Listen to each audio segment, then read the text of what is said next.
going on, people? Yep, as you can see, we got the black hole back. It's going to keep that name until I go 1 month. 1 month without an issue. Just saying. So, yeah, we got the truck back. They did multiple things. I had a list. U-joints, carrier bearing, motor mounts, trans mount. Everything was looked at. Transmission or the clutch was inspected. They didn't see anything that would be replacement criteria. So I'll take their word on it because that's a nice big labor bill. So a mechanic, I would think, would love to do a clutch in one of these. I had them check the front seal. I should have checked that cover before I left the dealership a little better because I lost that about 10 miles down the road. So obviously when they checked it, well, that tells me they checked it because they didn't put the cap back on all the way. So they did the overhead on it. Rods and mains, they said they did not see a reason to have it done. So one thing I will, if anybody's got any suggestions, if you have a company you use to get your oil samples, a private company, a third party, please let me know in the comments because I'm looking for a third party oil sample company. I don't like dealerships doing it just because there's warranty on the truck. And a lot of times I know in the automotive dealership world, they make more money when they can bill you directly versus warranty because the company is only going to pay X amount of dollars. They're only going to be allowed to tack on X amount to they are allowed to tack some onto the price of the part to make a little profit there, but it's nowhere near what they can charge you as an individual customer. So I don't trust, it's a trust issue. I want somebody that I'm paying them to tell me the results of an oil analysis, and their only goal is to give me the most accurate analysis they can. So I want a third party. Any suggestions would be appreciated. But they did not see anything that would give them pause. You know, they were willing to do it. They didn't see any reason to have it done. So that didn't get done. Got the overhead, everything else checked out. They turned the truck up to 500 horse. You can feel a difference even bobtail. Again, it's not a hot rod. It's more about pulling power, and that's what I was after. Don't mean I'm going to suddenly start trying to drive a gazillion miles an hour. But I'm going to, I think I'm going to enjoy the 500 horse versus the 450. They did reset the creep mode in the transmission. They did another ECM tweak to the transmission as far as shifting. And I can tell you it shifts better. It shifts a lot better than it did. It is not shifting. You know, the engagements were harsh from 6th to 9th gear. I mean, this thing would just cram. It got to the point where when it shifted, I was letting off the throttle just to keep it from hitting as hard as it was. That's been alleviated to a, you know, you can still feel it shift, but it's been alleviated to a point. So they did that. Trying to think what else did I have done. They did take back the foot brake valve that they sent. You know, my dealer, my salesman in Memphis, same group. He's the one that sent me the foot brake valve that ended up being the incorrect part for the issue the truck was having in Michigan. They were nice enough to take the part back and give me full credit for the price of the part, which applied to the repair of this truck. So we spent $1,253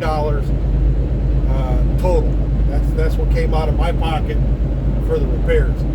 That saved me. I mean, it was right around $1,900. So that return of that part, which I really appreciate them doing, with no 15% restock fee, made a difference.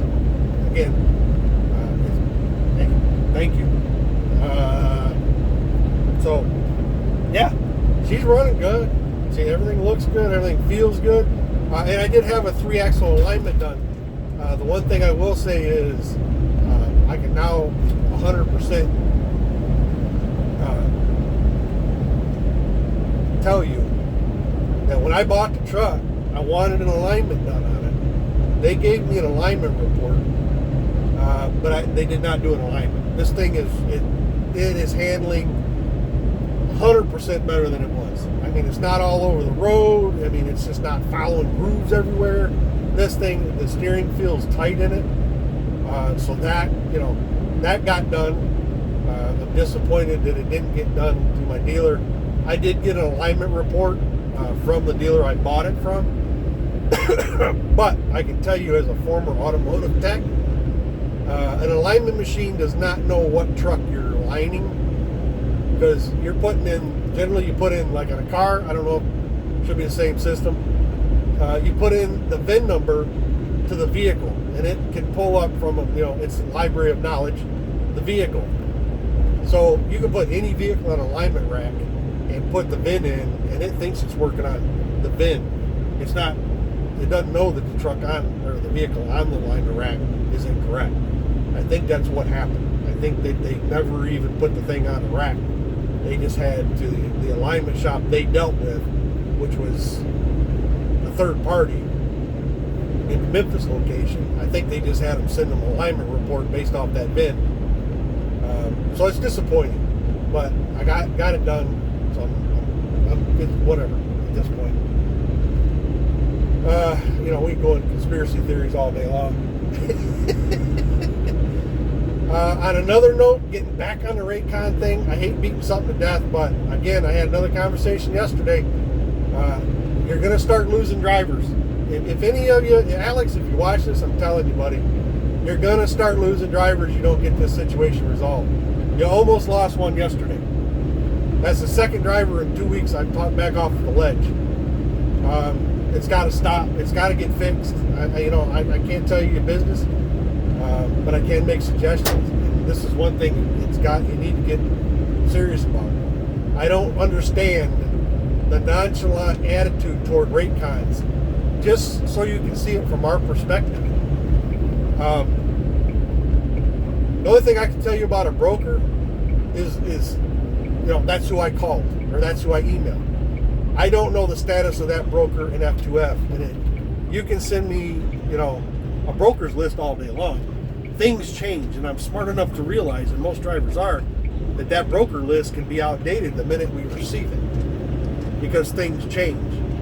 So what I would suggest, we don't know this information. So to us, a Raycon, getting assigned Raycon is a priority, because it tells us everything's good to go. And if you can't get that done, and you have people, advocates, or anyone within F2F that ain't taking it serious, that does us no good. And I can tell you the reason I make that no serious comment is because I seen a comment on the F2F partners page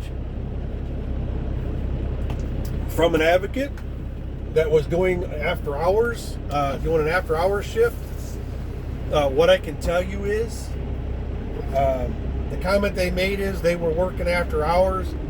Please don't call with Raycons, getting Raycon signed. To me, getting a Raycon signed is top priority. That's the contract that gets us all paid. And that tells me as a driver and an owner-operator that I can now pick that load up and not have to worry about somebody turning around and calling me, after I've already put it in the trailer. Hey, you can't take that load because that broker's on hold, or, some other issue has come up. Well, that creep mode works, man. That thing backs up by itself now.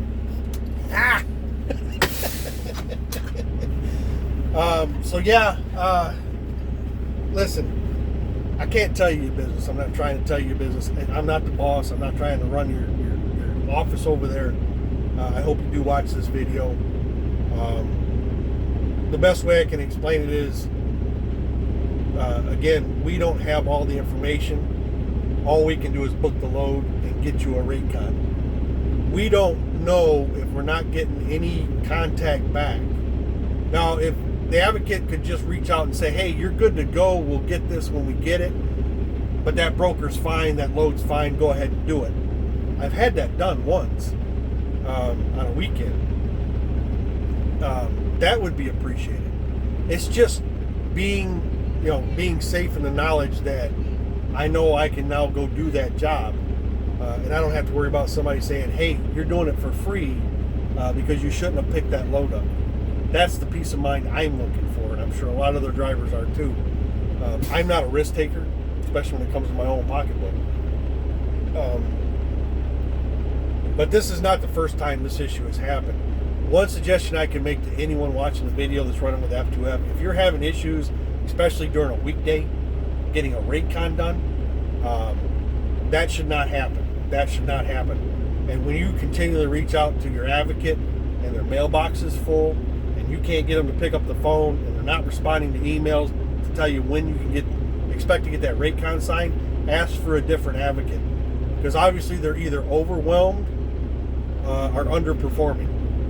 That's the only two reasons they can't get the job done.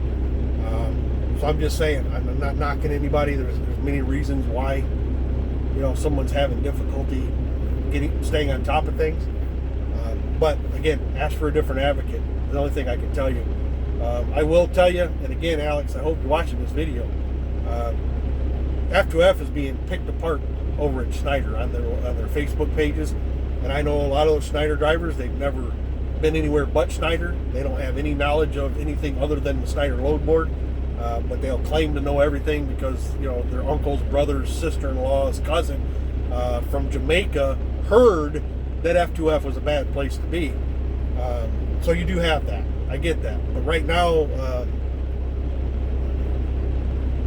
you're getting some bad rep over there on their pages, just saying. Again, it is what it is, but I know a lot of drivers that used to work for Schneider are now over here at F2F, so yeah. But yeah, I'm going to get off here now.